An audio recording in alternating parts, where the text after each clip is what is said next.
y particularmente a Rocío Guijarro por esta invitación que me honra enormemente. Me han pedido hacerle algunos comentarios respecto del Estado de Derecho en América Latina, en el Perú y en Venezuela en particular. Quisiera partir de algunas reflexiones de carácter general para luego ir a algunas de carácter particular que nos ayuden en tal efecto. La expresión Estado de Derecho es una expresión equívoca.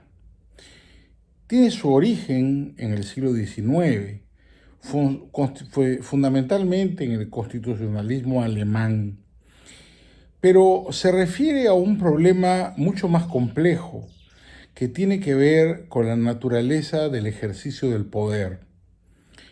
En las tradiciones jurídicas contemporáneas, podemos decir que la relación del derecho con el poder ha sido compleja.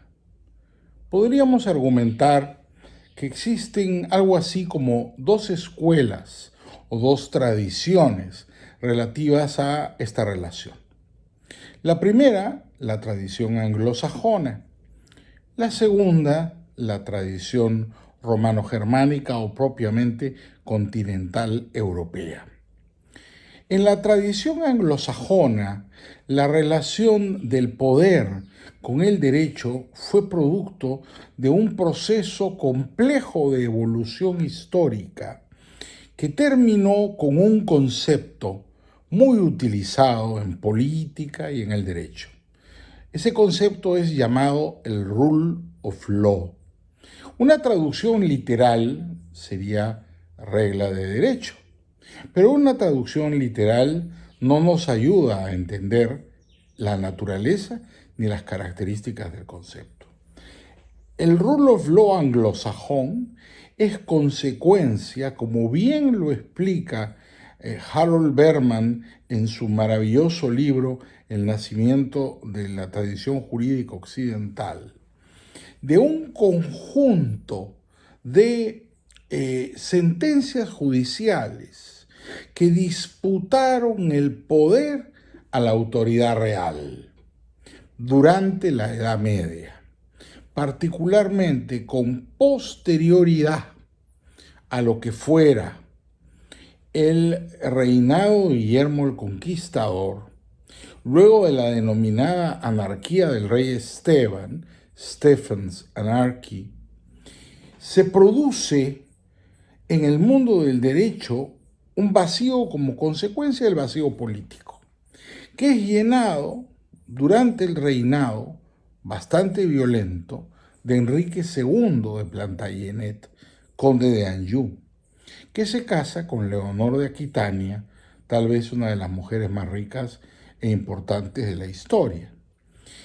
Durante el reinado de Guillermo II se produce un conflicto literal, muy sangriento además, por la jurisdicción, es decir, por el ejercicio del poder. La jurisdicción, jurisdictio en latín, significa quien tiene la capacidad de aplicar compulsivamente la fuerza, la coacción y la coerción, que son las dos dimensiones de la fuerza. La vis compulsiva, coacción, la vis disuasiva, coerción. De un lado, el arzobispo de Canterbury, Thomas Becket, sostenía que eran los tribunales eclesiásticos, dotados del poder divino, quienes tenían la última palabra. De otro lado, sostenía el rey que además de venir de Francia, como los normandos, no pertenecía a una tradición propiamente sajona, como la que se ejercía en los tribunales ingleses todavía por entonces, era que era el rey, los tribunales reales, quienes tenían la última palabra. Esto se zanjó de muy mala manera. Hubo un documento llamado las Constituciones de Clarendon que puso fin a la discusión. Pero en el camino, el rey manda matar a Thomas Becket en la propia Catedral de Canterbury y lo manda a asesinar dando misa. Eso produce una cuasi guerra civil, una de las tantas que tienen los Plantagenet. No olvidemos que Enrique II de Inglaterra es el padre de Juan Sin Tierra y de Ricardo de Corazón de León, que con las constituciones de Clarendon, como les decía, se zanja, y se zanja de una manera muy imaginativa, como son los ingleses. El juramento. Bastaba con jurar para que las partes se sometieran a la autoridad eclesiástica. Si no se juraba, las partes se sometían a la autoridad del rey o a la autoridad de la ciudad, que finalmente tuvo en el proceso de formación del sistema jurídico anglosajón una presencia determinante. A este sistema jurídico, los profesores de historia de derecho lo llamamos common law el día de hoy. El common law, el derecho común, el derecho anglosajón para ser descriptivos, es consecuencia de un proceso político violento, con muertes, donde se enfrentan los tribunales reales y los tribunales eclesiásticos para crear un sistema jurídico competitivo. La idea de rule of law surge poco después, unos siglos después, con Sir Edward Coke, célebre juez y jurista británico, que recoge este concepto. La idea es contener el poder, limitar el poder a través de la palabra del juez. Entonces, el rule of law en realidad es la limitación del poder a través del ejercicio de la autoridad judicial. Entonces, cuando hablamos de esta idea, el rule of law, estamos hablando en realidad de un concepto que tiene características muy particulares, un origen, una génesis muy particular, y no debe ser confundida, como veremos a continuación, con nuestro concepto más continental europeo de Estado de Derecho. El Estado de Derecho es consecuencia de la Revolución Francesa, que no se caracterizó precisamente por serlo. Luego de la matanza infinita que implicó el régimen del terror, la Revolución Francesa trató de dar marcha atrás y, manteniendo el ropaje de republicanismo, transcurrieron primero por el directorio, luego por el consulado, posteriormente por el imperio, nuevamente a una monarquía para pasar nuevamente al segundo imperio y terminar siendo, como todos sabemos, hoy día una república. En este proceso convulso políticamente, también plagado de violencia, la influencia de la Revolución Francesa en Europa fue enorme. Para empezar, el Código Civil napoleónico de 1804, denominado el Code, produce en Europa una eclosión de discusión entre los grandes juristas. Eclosión que termina con un debate respecto de la codificación, que enfrenta en el caso alemán a Thibaut, partidario de la codificación, con Savigny, enemigo de la codificación. Triunfa Savigny, que era un jurista que pertenecía al movimiento romántico. De hecho, estaba emparentado directamente con los fundadores del movimiento romántico. Joaquín von Arnim, uno de ellos, casado con una de las hermanas Brentano, la otra era la esposa de Savigny, eran cuñados, y particularmente el gran poeta Clemens Brentano, que era hermano de su esposa y también cuñado de Joaquín von Arnim, a quien se le considera fundador del movimiento romántico. El romanticismo jurídico alemán se le llamó escuela histórica del derecho, pero en realidad no era otra cosa más que eso. Un mundo donde se buscaba el derecho no en los documentos, no en las leyes, sino un mundo donde se buscaba el derecho en la inspiración de las costumbres. Por eso la expresión Volksgeist, es el espíritu del pueblo, Volksgeist, el que constituye la fuente predominante del sistema jurídico. En ese contexto, el constitucionalismo alemán crea un concepto que desde mi punto de vista difiere, lo veremos, enormemente del concepto rule of law. El Estado de Derecho es una construcción jurídica para crear deliberadamente un sistema legal en el cual se ejerza la autoridad, se ejerza el poder. El Estado de Derecho es un mecanismo por el cual son las leyes y no las personas las que gobiernan, y estas leyes han sido creadas en un laboratorio, en el escritorio del jurista. Mientras la rule of law es consecuencia de una acción judicial, el Estado de Derecho es consecuencia de una acción legislativa, donde los académicos tienen una posición predominante. El rule of law es espontáneo, independiente de la voluntad de sus partes, no tiene autor, es creado descentralizadamente por los jueces que siguen el precedente de otros jueces. En el Estado de Derecho no. En el Estado de Derecho, muy al estilo de la tradición de la Revolución Francesa, donde las constituciones se sucedían las unas a las otras, se llega a la conclusión que la Constitución debe ser no un producto revolucionario, sino un producto intelectual, ¿no? Que debe crearse un sistema que limite el ejercicio del poder, que lo ordene eliminando la violencia y de esa forma lo haga pacífico, previsible y ordenador de la sociedad a largo plazo. Por eso quería empezar distinguiendo entre ambos conceptos. Muchas veces se produce una confusión y se habla de rule of law por Estado de Derecho o de Estado de Derecho por rule of law. He escuchado distinguidos profesores universitarios, tanto en mi país, el Perú, como en otros países, inclusive en Estados Unidos, confundir los dos conceptos y no son lo mismo.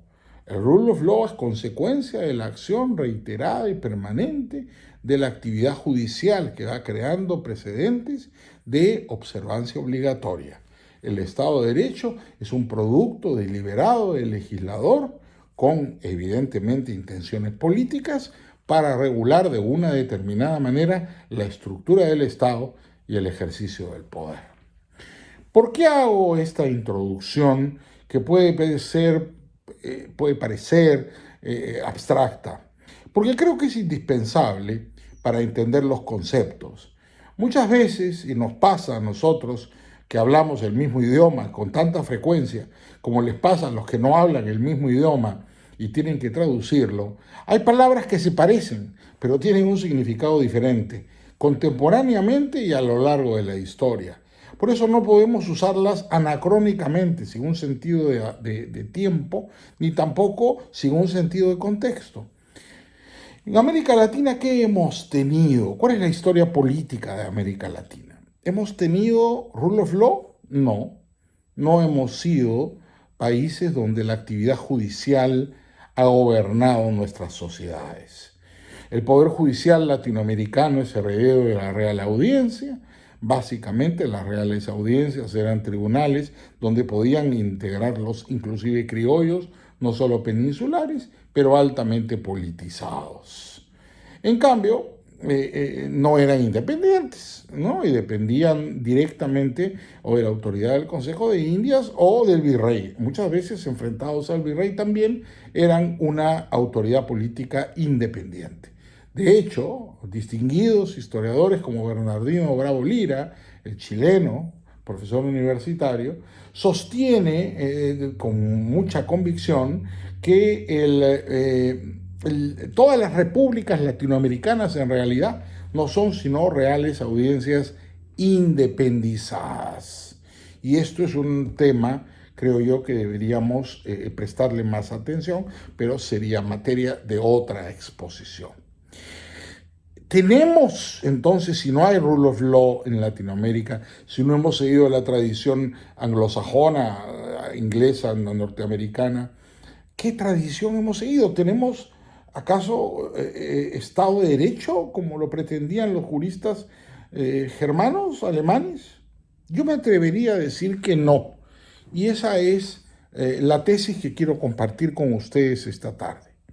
Lo que hemos tenido en América Latina a lo largo de 200 años, en números redondos, de vida independiente, es un estado de legalidad. Y permítaseme la diferencia. En el Estado de Derecho, tal como lo imaginaron los jurisprudentes alemanes, es el derecho el que limita la ley. Yo me pregunto, las constituciones latinoamericanas, las leyes latinoamericanas, ¿limitan la ley o son el reflejo de la ley? Yo me temo, tanto en la historia legal centroamericana, mexicana, sudamericana, en el caso particular venezolana o peruana, que es más lo segundo que lo primero. En nuestro continente, en nuestro subcontinente, el derecho refleja al poder, no limita al poder. Tenemos un sistema en el cual, lamentablemente, digámoslo con todo énfasis, las constituciones son en realidad no documentos organizativos de la sociedad que respondan a consensos, sino documentos revolucionarios que lo que hacen es garantizar la permanencia en el poder de un determinado grupo hegemónico.